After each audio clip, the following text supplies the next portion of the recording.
Para você que acompanha o nosso programa todas as tardes, o Sem Censura ele está ao vivo e na próxima sexta-feira nós faremos um sorteio bem especial para vocês.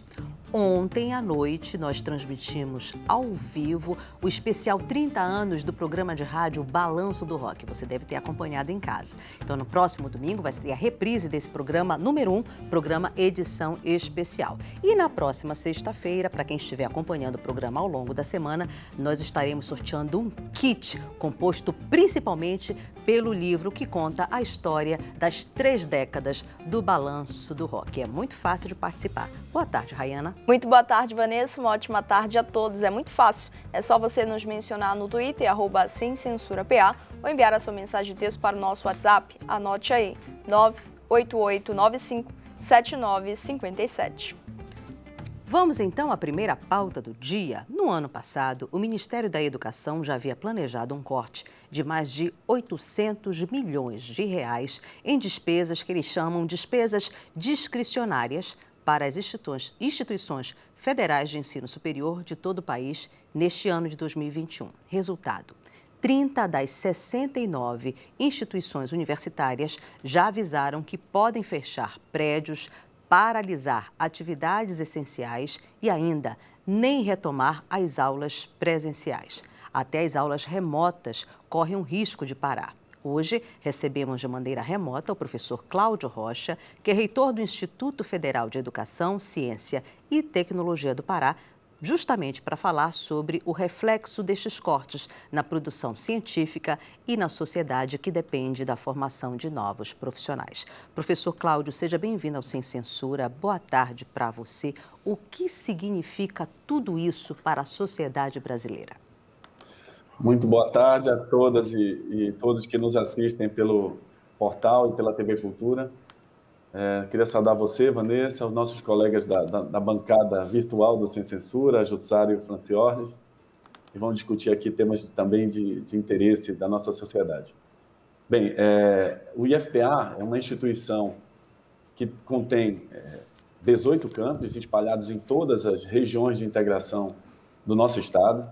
Aliás, é a mais interiorizada de todas as instituições federais, das 5 instituições federais que temos aqui no estado. Também reúne ou forma os nossos cidadãos a partir da educação básica até a pós-graduação. Tem cerca de 2.400 servidores e mais de 22 mil matrículas, né? Então, é um instituto que contribui fortemente com a formação e, em consequência, no desenvolvimento do nosso estado. Nós, nos últimos anos, notadamente neste último ano, de 20 para 2021, sofremos uma redução drástica de orçamento. E, além de sofrer essa redução, aliás, os institutos federais, né, nós temos 38 institutos federais espalhados em todo o país, eles foram as instituições que sofreram o maior corte entre todas as instituições vinculadas ao MEC. Cerca de 22%, né, o IFPA sofreu de corte, especificamente o IFPA. Além disso, né, esses cortes, uma vez aprovado a nossa lei orçamentária anual, né, nós tivemos, já de início, mais um bloqueio, além desses cortes, e aí é bom que a gente dê números, né? Esses cortes nós estamos falando em algo em torno de 14 milhões de reais, em relação a 2020. Nós estamos retornando, Vanessa, a um orçamento que era de 2013, né, na rede federal, onde tínhamos muito menos campi, muito menos estudantes, e é bom que a gente apresente números, né? Pra você ter uma ideia, a rede federal como um todo tinha cerca de 600 mil estudantes em 2013. Hoje tem mais de 1 milhão. Né? Tinha 450 campi, hoje tem mais de 650. O IFPA mesmo, naquela época, tinha 6 campi a menos. E aí a gente volta para o orçamento daquela época com outras necessidades. Avançamos muito no número de estudantes, na infraestrutura.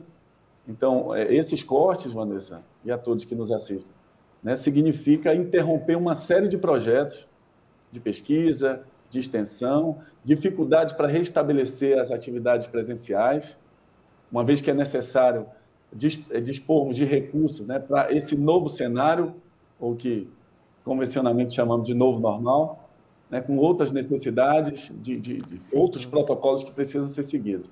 Então, de fato, tem causado um estrangulamento nas redes públicas, notadamente as universidades e os institutos federais, Vanessa. Nós vamos já retomar com relação à especificidade, né, que é o IFPA. Eu falei ainda há pouco sobre esse anúncio do corte do que seria despesa discricionária. O que é uma despesa discricionária, professor? Tá certo. Despesa discricionária é aquela que está sobre a ação específica daquela instituição, ou seja, é aquela despesa tanto de custeio para a manutenção das nossas instituições, quanto de capital para aquisição de material permanente, por exemplo, equipamentos como computadores, por exemplo, e também para obras. Essas despesas estão sob a nossa alçada, né, sob a nossa ação direta, né, dos gestores dessas instituições. Aquilo que não é discricionário, né, por exemplo, está relacionado ao pagamento de salários, por exemplo, dos nossos servidores, né? Isso é não discricionário. O que é discricionário é aquilo que está sobre o orçamento, né, previsto no orçamento, que pode ser utilizado, né, de acordo, evidentemente, com o planejamento institucional. Englobando o impacto que todas as instituições de ensino superior deverão sofrer.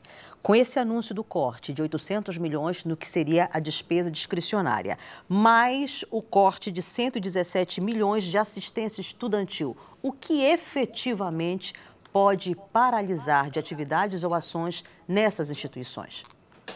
Bem, se a gente não tiver esses recursos recompostos ou desbloqueados também, certamente para esses processos de retomada será bastante prejudicado. Nós já há uma estimativa, né, a maioria das instituições, de que a gente teria recursos se tivéssemos em normal funcionamento, né, presencial, até setembro, outubro.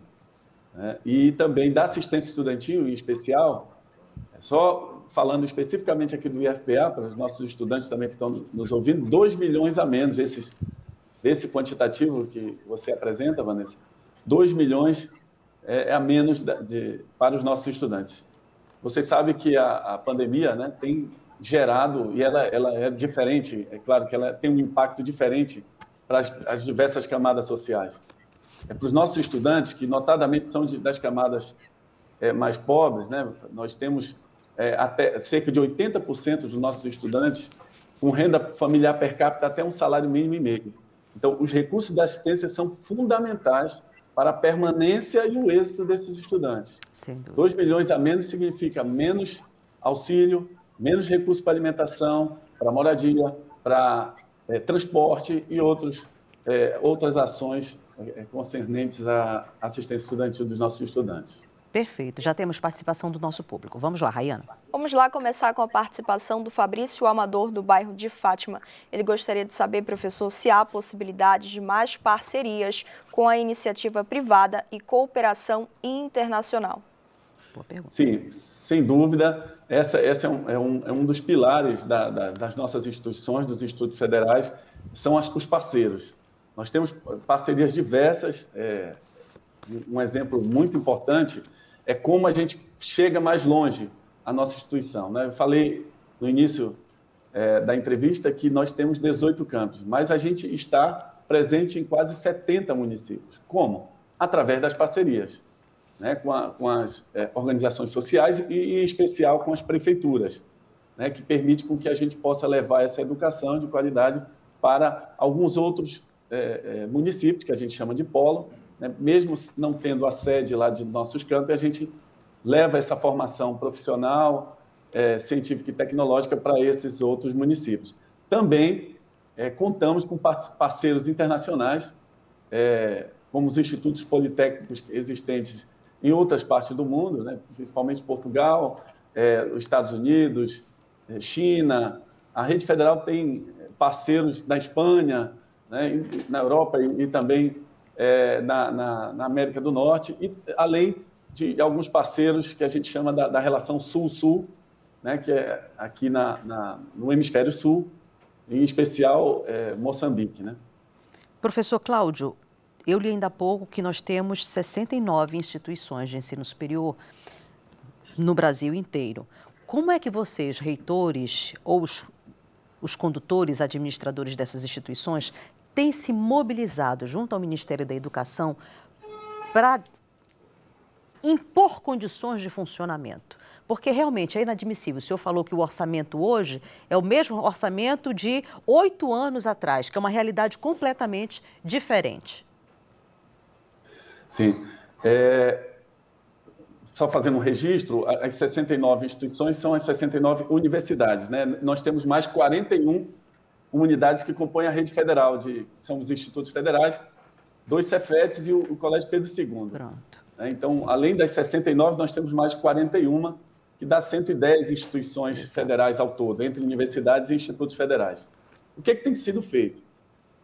Eu também, além de reitor do Instituto Federal do Pará, faço parte da diretoria executiva do CONIF. O CONIF é um conselho que reúne os reitores, as instituições federais da rede federal, desses 41 instituições que falei há pouco.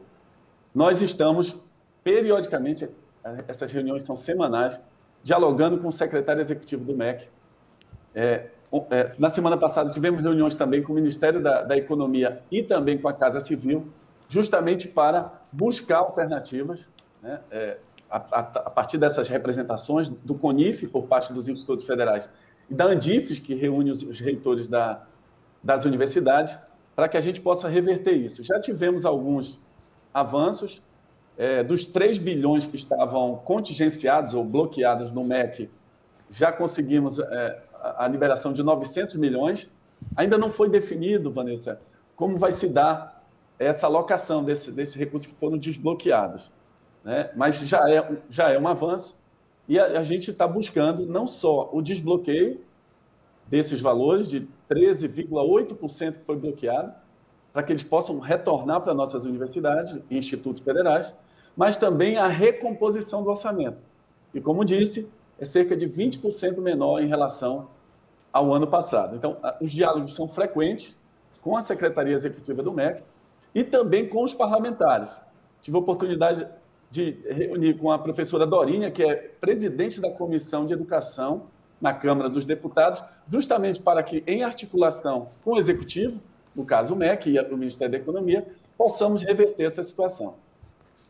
Como é que nós, enquanto membros da sociedade civil, a gente pode estar encampando essa mobilização junto das instituições de ensino superior? A gente não pode ficar parado. O que a gente percebe, professor? Existe um movimento muito intenso, principalmente nas redes sociais, de desqualificação do ensino público e da imprensa. Em contrapartida, tudo que se gera de notícia, principalmente fake news, corre e viraliza com muita naturalidade pelas redes sociais, justamente na tentativa de desqualificar. E a gente sabe que as instituições de ensino superior, hoje, elas estão na linha de frente de pesquisa científica, na linha de frente com relação à Covid-19, inclusive com a cessão de vários leitos para atender pacientes contaminados pela Covid-19. Como é que nós poderemos ou podemos estar juntos das instituições de ensino superior? Você toca num ponto que é fundamental, né? A gente vive hoje um momento de muito obscurantismo. Acho até um retrocesso civilizatório, né? De muito negacionismo e redução da importância da educação, da ciência. E, de fato, o cidadão ele tem uma importância muito grande, né? Nessa busca dos direitos para a manutenção do ensino público gratuito e de qualidade. Na articulação, inclusive, porque todos nós somos eleitores, né? A maioria dos que estão nos assistindo aqui são eleitores, tem os seus parlamentares, né?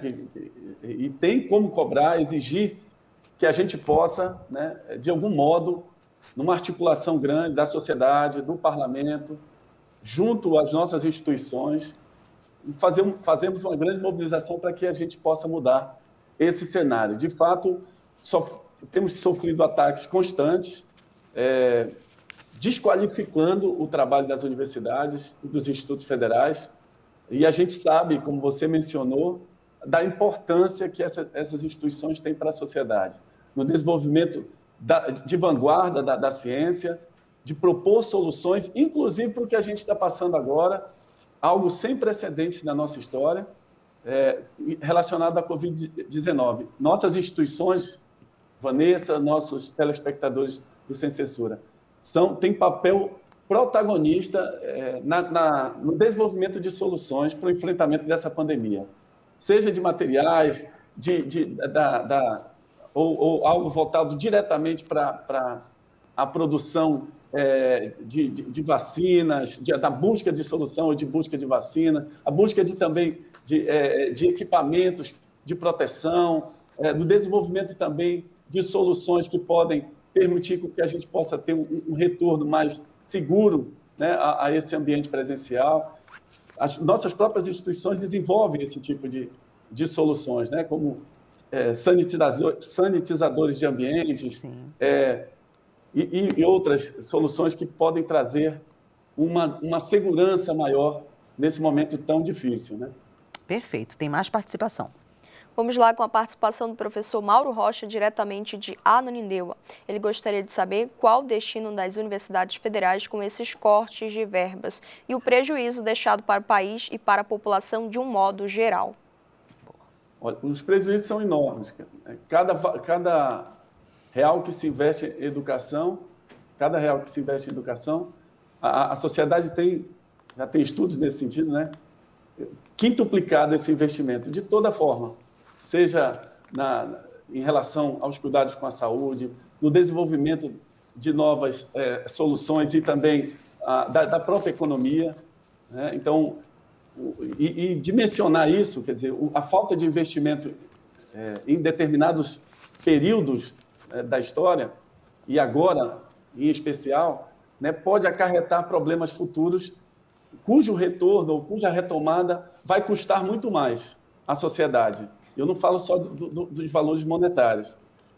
Não é só a falta de investimento nas instituições, nas universidades e institutos federais, mas também na própria ciência.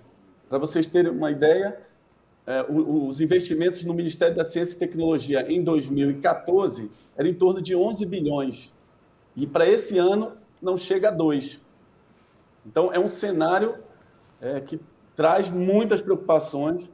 E mesmo com toda a resiliência da ciência brasileira, saiu um estudo recente da Unesco e que, com a redução drástica desse orçamento, mesmo assim, a gente continua avançando na produção científica, no nosso país, mas isso tudo tem um limite.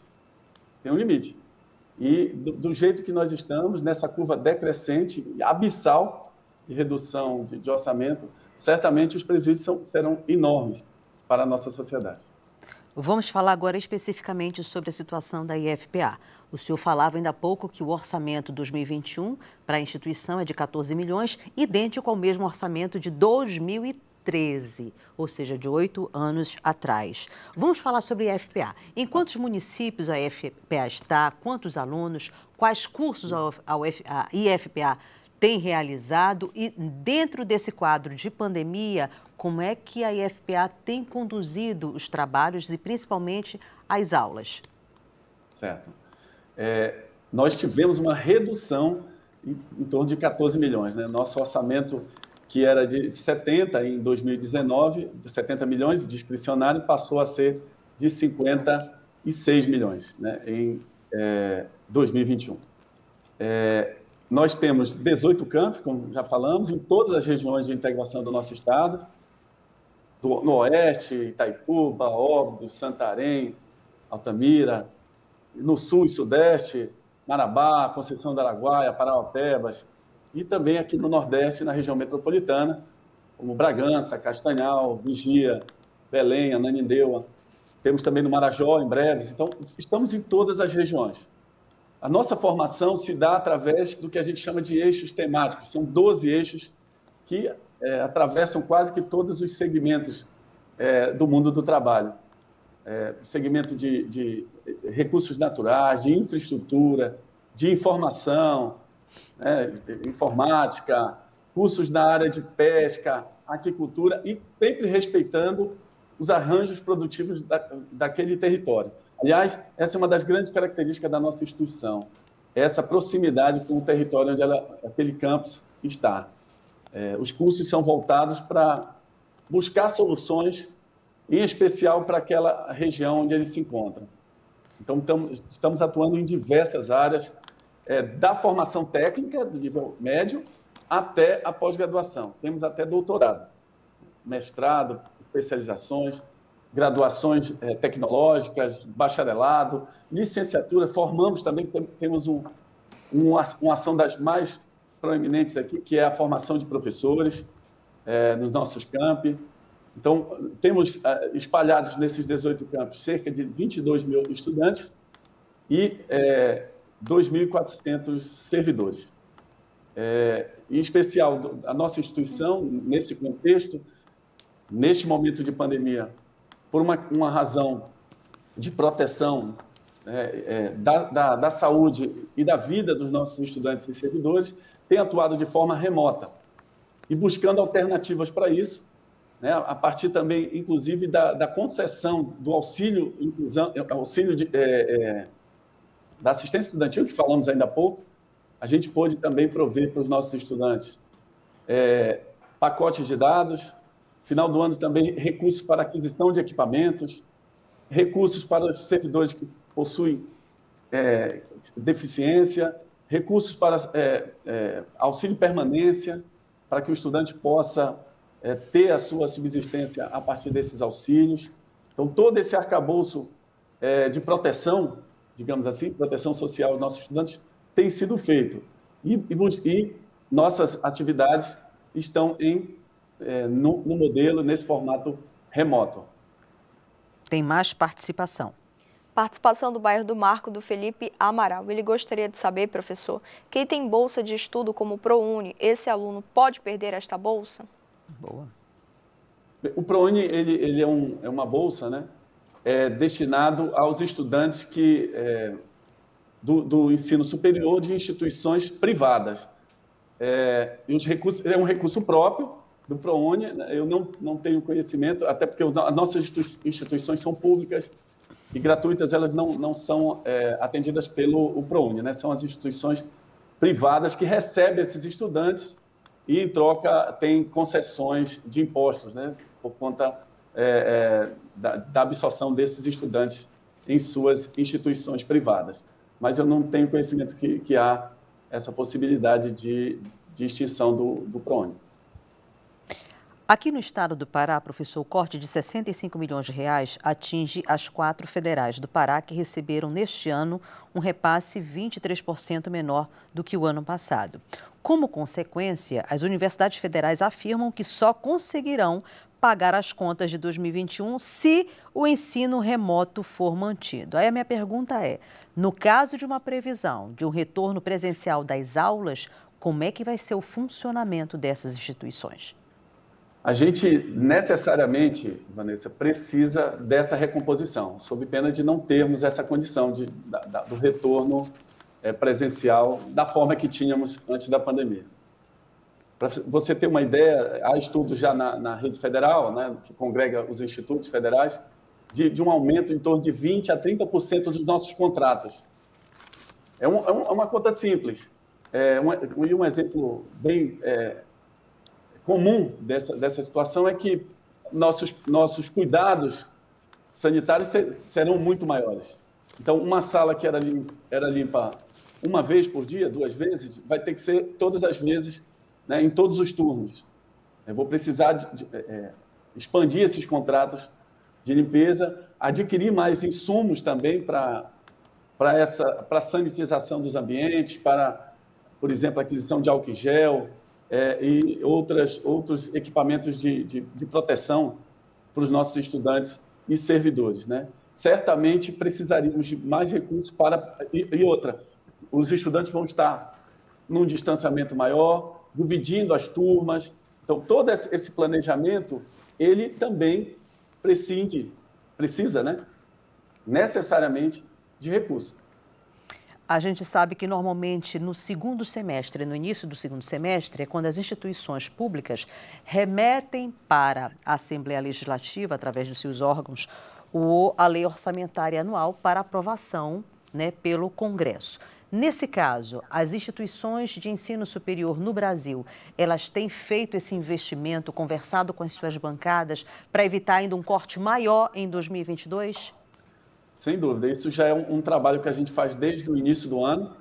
Já em junho, a gente já discute com os parlamentares, e em especial, além das bancadas, com as comissões, Comissão de Educação, e também com as frentes parlamentares que defendem a educação.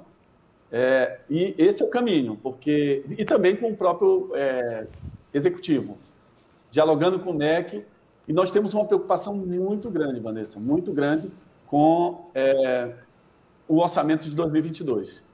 A preocupação chega a ser idêntica ou até maior do que deste ano, porque não há, pelo menos até então, uma sinalização de melhoria, né, dessas condições, né, para que a gente possa ter recomposto esse orçamento. Mas esse é um trabalho contínuo. O governo, por lei, tem até o dia 31 de agosto para encaminhar a PLOA, né, a Proposta de Lei Orçamentária Anual, para o Congresso Nacional.